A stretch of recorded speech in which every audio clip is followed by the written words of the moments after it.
Back here on Sportsline, Steve Layman here with you tonight. Obviously, we're all going through the precautions of having COVID-19 in this country, in our world at the moment, trying to stay safe, trying to keep those around us safe. So we're staying safer at home. That's the slogan here in Tennessee, at least at the moment. And when you do that, obviously, you're taking great precautions to protect yourself and others, but at times, especially for some people, it can be lonely. If you live by yourself, you're not coming into contact with as many people as you normally do, especially if you're older. And there's a gentleman out there who, 87 years old, his name is Ron. He, like Mike Vrabel, is a Ohio State alum. He is a Titans supporter, and right now he's at home, isolating himself because obviously we have the sickness in the world which disproportionately affects those in the elderly population and disproportionately affects those who have underlying medical conditions. And so he's sitting at home, isolating himself, and there's no one there because last fall he lost his wife after many, many years in her battle. So he's just there by himself, living out these days, as so many of us are, but he's doing it by himself at this point. So what does Mike Vrabel do? He gets word of that.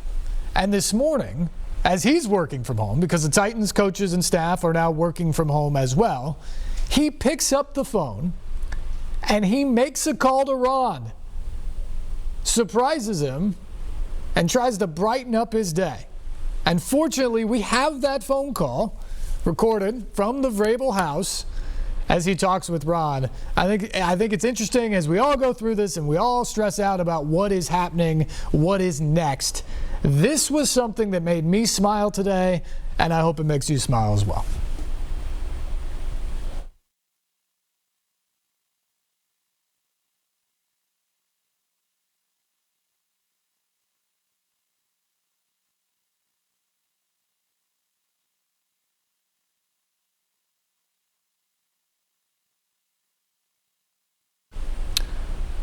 Okay, we have no audio there. We will see if we can effort that downstairs and try and get that right back to you coming up here because it really is good. And obviously, we'd love to pass that on to you. Our phone lines are open, 737-7767. So let's go to LD right now. LD, what's going on, my man? Hey, how you doing tonight, Steve? I'm good. I can hear you, so that makes it great. Wonderful. Yeah, wonderful. Very interesting phone conversation. I lost my grandmother a year ago, March 5th, man, and I know how it is now through these times to watch real-life episodes play out in our homes and still not understand the equivalency of life outside. But NBA basketball is on my mind. You know, it kind of floods the streets, man, right now because all these people are wondering what are we going to watch as far as sports, and what we're missing out that was really interesting that was going on was the NBA. And we don't get to see any of the games anymore, so I was thinking about Lakers and Clippers and all those teams, and when they get back to running these games, you know, how much of a joy would it be to watch the underdog team, maybe like a Houston or someone who wasn't talked about, come up out of the rankings because, you know, we don't do anything here in Nashville similar to NBA basketball. We have football, we have baseball. I do have a brand Cumberland's, but we don't do much as far as exciting in the city. But what do you think about the NBA being gone? And Vrabel did a wonderful, outlandish thing when he called that man about the passing of a family member or a wife or anyone that does things at these times that are real. I think there's a real feel coming out of the sports world. Yeah, it certainly was. It was a feel-good moment. LD, thanks for the call as always. I think when you look at the NBA or the NHL right now, because they're at very similar points in the season, 10 to 15 games left on the calendar of the regular season when they press the pause button. We're now to the point where we're basically backing up to where the regular season was going to end in absolute best case scenario. And there's a lot of guidelines out there that say you shouldn't come back and play until May, which obviously would be into the playoffs for both of these teams. The exact date still remains to be seen in terms of when they can come back, but it's looking more and more like there was no shot that there would be any games played in either of these sports until May. The first part of the question there is, what is it going to do for society? It's going to be incredible. There's going to be a big question there whether when they first come back, are they going to come back in front of fans? Or is it going to be one of those things where, okay, if you're healthy, your teams are healthy, the risk of transmission between them is low, we can put these games on, get the NBA or get the NHL back going, but we're not going to open up arenas that have 20,000 people there yet. We're just not going to do that. So that's a question, is are we going to be so far by it that we can have the celebration of having people back into the arenas and the stadiums? Or is it going to be a gradual process to work its way back in? We don't really know. But I think either way, it's going to be a massive celebration. I mean, the idea that we will have games again just to talk about will bring people back almost, instantaneously. They'll be lining up, even if it means lining up on the couch in their living room to watch these games. They're just going to want to see the games back. They're going to want something to talk about. They're going to want to marvel at LeBron James and his incredible performances, or Ja Morant and his insane athleticism. They're going to want to look to see who the best team in the NHL is. So everybody's going to welcome that whenever it comes and however it comes with the circumstances. Obviously, the moment the fans are let back into the arenas and the stadiums, that's going to be a party. Those atmospheres are going to be goosebump moments if you can get there, because you don't realize how much you take sports for granted, or how much you just take everything in life for granted until it's taken away from you.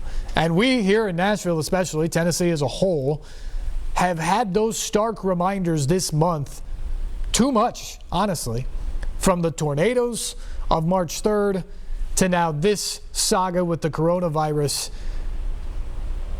There have been a lot of people that have woken up on various days for different reasons and have found out that their livelihood was interrupted or gone. Their church was gone. Their house was gone. Their babysitter's place was gone. The daycare, the dry cleaning, all those sort of things. All those things have been interrupted. And so when this comes back, whenever it comes back, people are going to have a great sense of joy, relief in it coming back. And that's going to be huge for so many of us. And the other big question I have for those leagues, by the way, is, as we said, you're talking about 10 to 15 games left in the regular season. The Predators, I believe, have 12 games left when this stopped. How's that play itself out if you don't come back till May? Do you play out the regular season? Do you finish an 82-game schedule? And if so, is it a truncated postseason, or how does that play itself out? Or do you stop immediately? And if you stop immediately and just go into the playoffs, which is obviously the most lucrative time for both the NBA and the NHL, how exactly does that work? And specifically what I'm thinking is, in the NHL right now, you're talking about wild card teams. As it stands, the Jets are the number one wild card in the Western Conference by a point over the Predators. The Predators are tied in points, but have the tiebreaker with the Canucks, who that means the Canucks are outside the playoffs looking in right now. But they've played an uneven amount of games.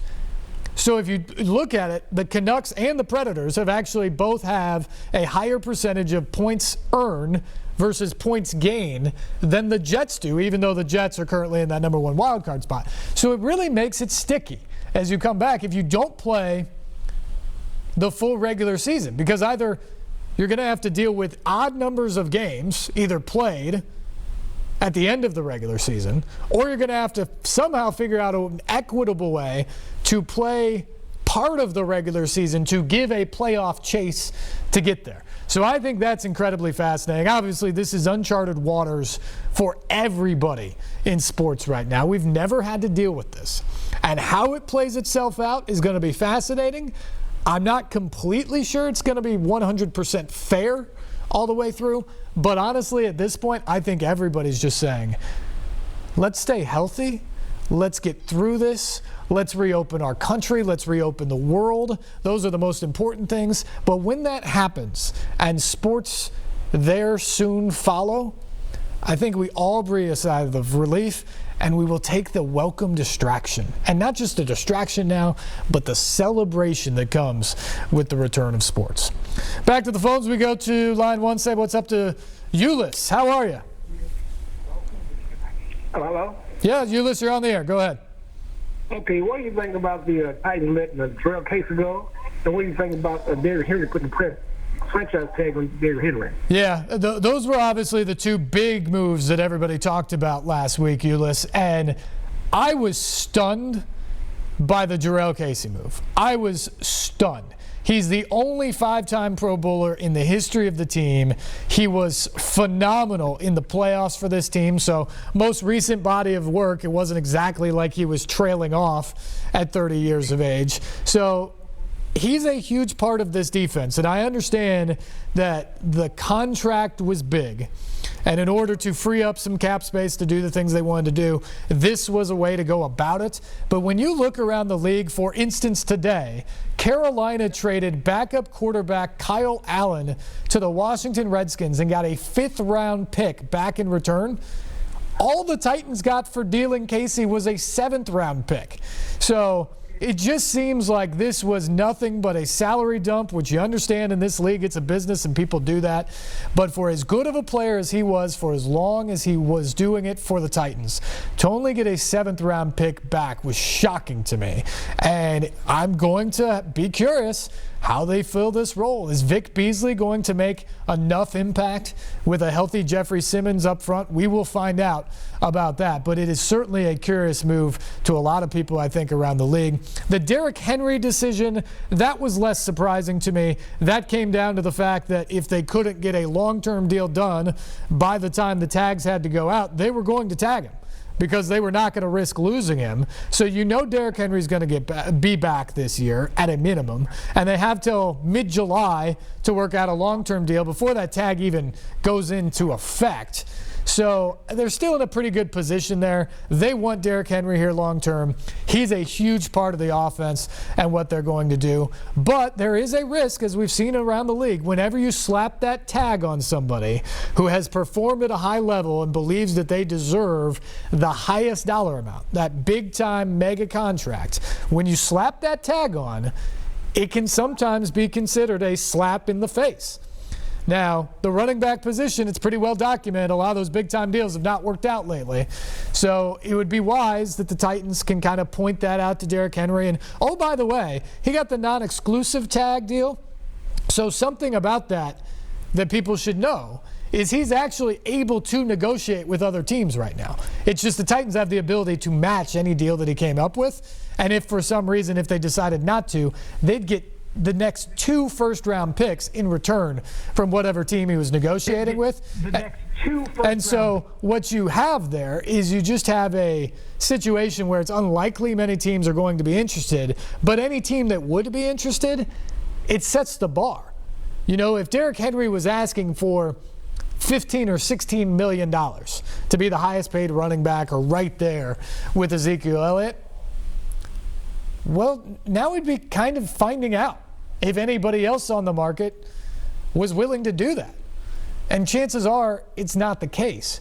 So in some ways, while it could backfire, it may also help the Titans in the sense that if the offers that people are talking about to Henry right now are in the $13 or $14 million range, well, there's no reason for them to go to the $15 or $16 million range in a long-term deal,